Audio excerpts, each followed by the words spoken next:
네, 헌법재판소가 인정한 박근혜 전 대통령의 탄핵 사유입니다. 비선실세 최순실과 문고리 3인방의 국정농단, 세월호 참사에서 국민의 생명과 안전을 보호하는 업무를 성실히 수행하지 않은 점, 삼성으로부터 뇌물을 받고 미르재단, K스포츠재단을 통해서 검은 돈을 축적한 직권남용, 뇌물수수 이 사안에 대해서 탄핵을 인정했습니다. 자, 그러면 윤석열 대통령에 대해서는 어떤 의혹이 있는지 확인을 해보겠습니다. 첫 번째는 윤석열 대통령의 비선실세, 배우자 김건희의 국정농단 의혹입니다.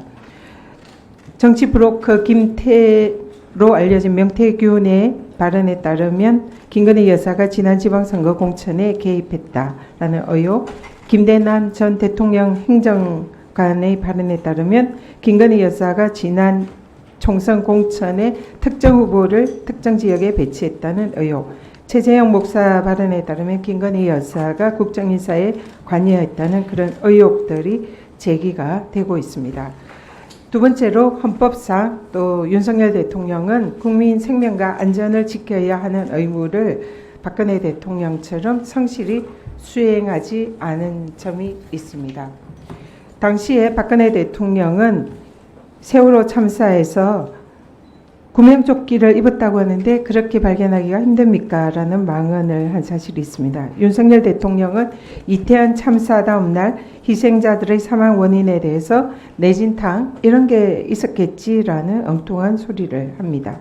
세월호 참사 당시에 박근혜 대통령의 상황 인식 못지않게 윤석열 대통령도 국민의 생명과 안전에 대한 그런 인식에 얼마나 무지하고 무관심했는지를 보여주는 장면입니다.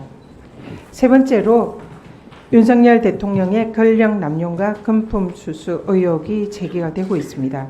코바나 컨텐츠의 후원업체임에서 사무실의 설계와 시공을 맡았던 21g이 대통령실의 관저공사를 수주했습니다.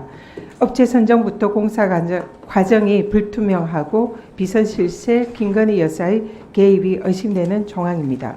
또 명품백과 명품 화장품 등 500여만 원 상당의 금품을 수수하고 재산 신고하지 않은 1억 원대의 명품 장신구를 무상 대여한 의혹도 제기되고 있습니다. 이 모든 것이 청탁금지법 혹은 뇌물수수가 의심되는 사유이고 이는 동시에 윤석열 대통령의 권한남용 부정청탁방지법 의혹이 제기가 되는 사안입니다. 네 번째로 명백한 윤석열 대통령의 헌법과 법률 위반 사유와 또 의혹이 제기가 되고 있습니다.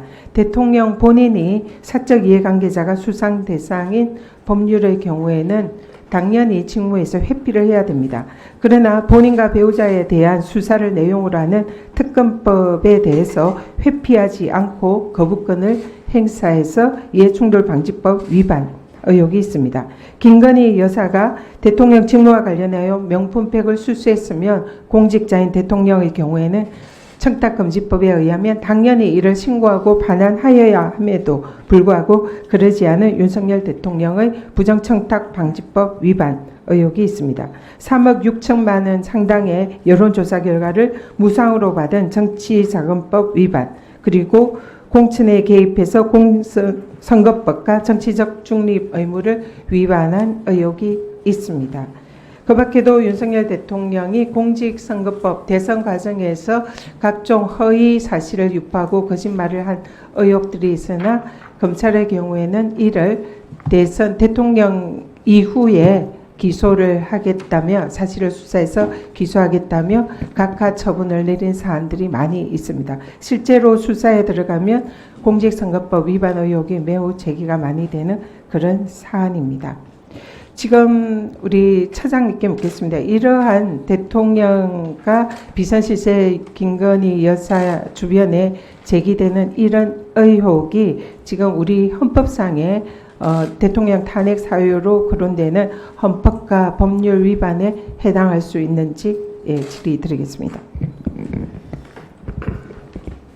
지금 그 위원님께서 말씀하신 일로 인해서 지금 국회에서 논의가 이루어지고 있는 걸로 알고 있고요. 그리고 청문회도 진행이 되는 걸로 알고 있습니다.